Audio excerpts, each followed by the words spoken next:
Jäntti ja Keetta J. Hollal ratsastajista.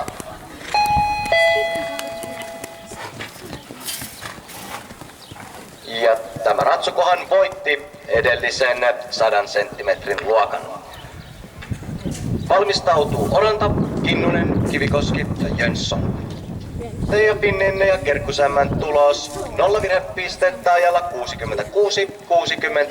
ja tässä vaiheessa luokkaa sijalle 4.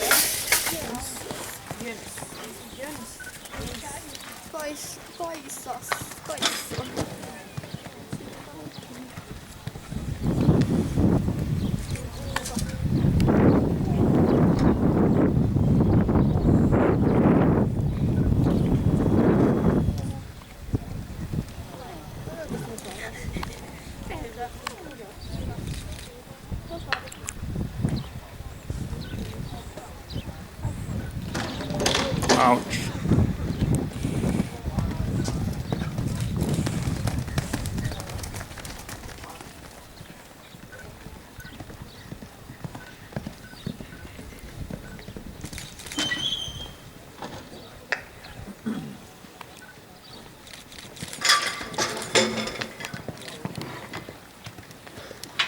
Numerolla 10 areenalle saapuu seuraavan ratsukkoon ja he ovat Joonas Oranta ja